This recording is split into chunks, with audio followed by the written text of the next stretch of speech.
When we think of superpowers, the first thing that might come to mind is, of course, superheroes. Maybe Captain America, Spider-Man, or Iron Man came to mind in an instant. However, despite Marvel Studios' best efforts to bring these characters to life, they remain to be fictional characters. Today we won't be talking about fictional people with superpowers. We're going to be talking about 7 real-life kids that have actual superpowers.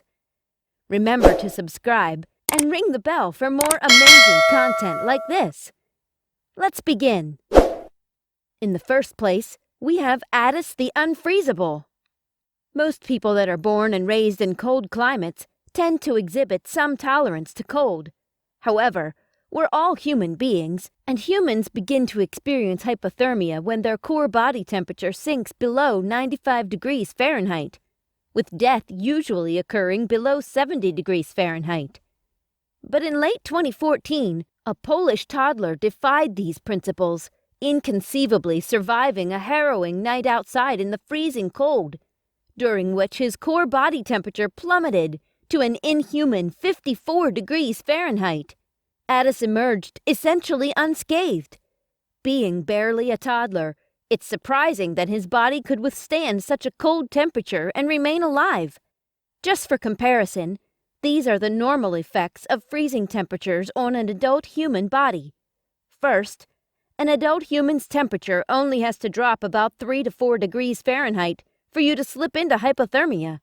At that point, you'll start to shiver and begin to struggle with decision-making. Your muscles will also begin contracting.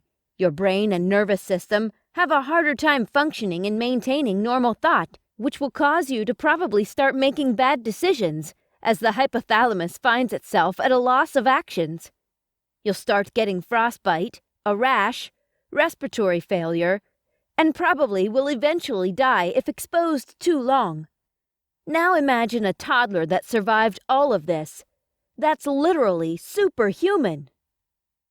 On the second place of our list, we have the living proof that the loss of senses can cause the amplification of others, with Lucas Murray's echolocation.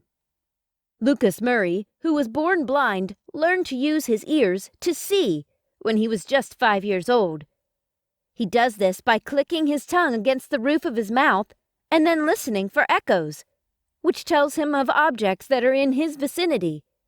This process, known as echolocation, is common among bats, dolphins, and some species of whale.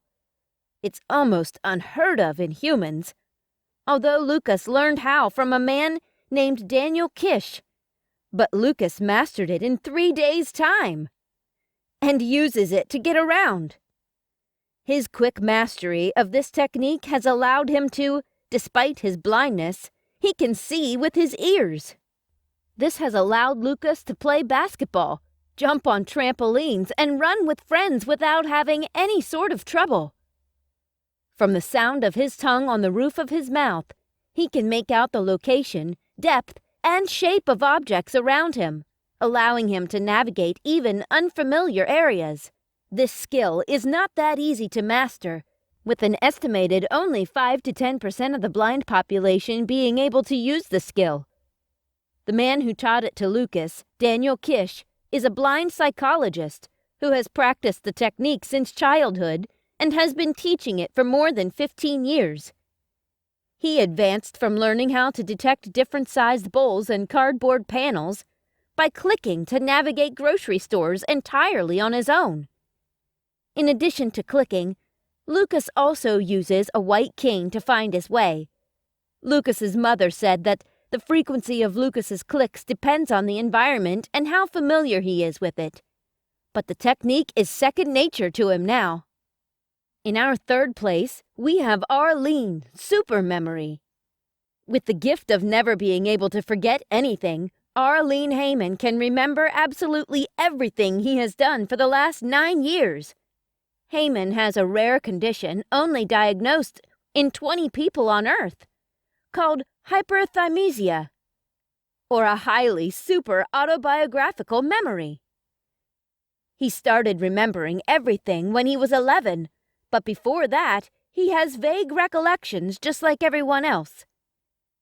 You can ask him about any date and he can remember what he said, what he ate, what he was wearing, his conversations, what was on television, and what the weather was like, and he will remember it perfectly. Haman's memory is increased by being able to use the right front lobe as well as the left frontal lobe, which normally deals with language and areas in the brain normally used for storing pictures. Of course, his memories had to be tested, and so they were, by Juliana Mazzoni, psychology professor at the University of Hull, and she claimed that the results were stunning, describing her experience as if Arlene could actually remember facts such as weather and TV series he had watched. Hopefully, Arlene won't find or watch anything disturbing that he would want to forget later. Emma Tablate, the Fire Master, is 4th on our list. Imagine the ability to start up fires at your leisure, like firebenders in The Last Airbender. Every time 3-year-old Emma Tablate said the word fire, whatever object she wanted to set on fire began burning immediately. Karen Tablate, her mother, stated the following about Emma. When she was speaking fire to the radio, pillow, blanket, and mat, that is exactly what happened. Even our dress in the wardrobe was not safe. Of course, the rumors quickly spread across the Philippines, and their household was investigated to find out if the tales were true. Not only can she start fires up with her mind, but also she can predict when a fire would start in her home village. She's definitely a person you don't want to annoy or anger with her gift of fire. In our 5th place, we have Domenico Bacon, the Iron Boy. Domenico Bacon is another child survivor of extreme circumstances like Addis. Domenico received 2 broken legs, a fractured skull, and a near-fatal brain injury when a large tree was blown down on top of him as he walked across the car park of the Michael Herbert Hall. Emergency services managed to free Domenico and 2 other people who were trapped under the branches of the tree, and the young boy was rushed to Salisbury District Hospital. His head injuries were severe, and he had fractured his skull and bruised his brain.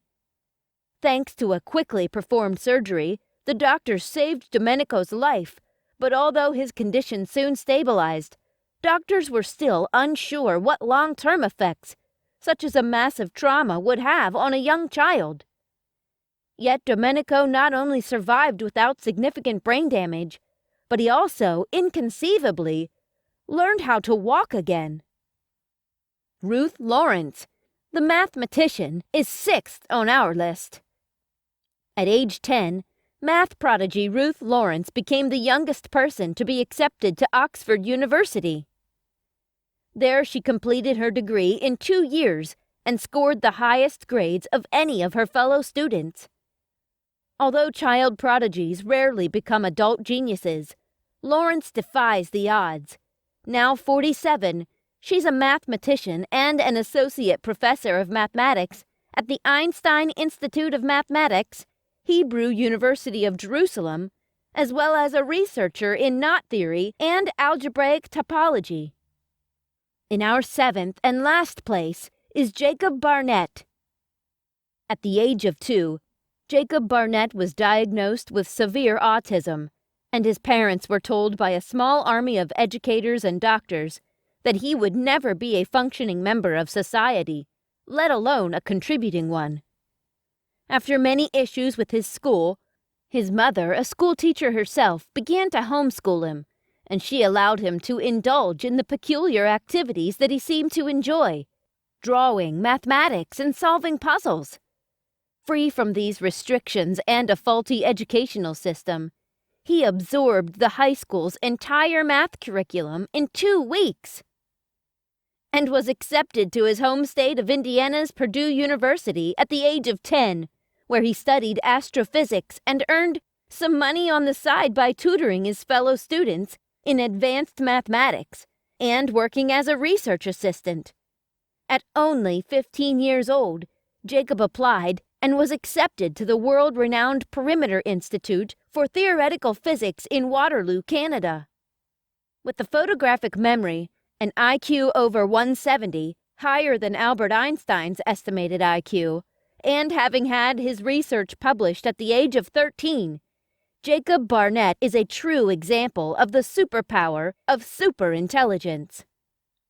If you thought superpowers were only to be left to the imagination, then these kids have proved everybody wrong. Which one impressed you the most? Let us know in the comments below.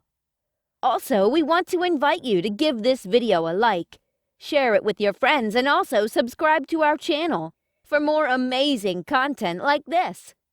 Thanks for watching, and we'll see you next time. Listen.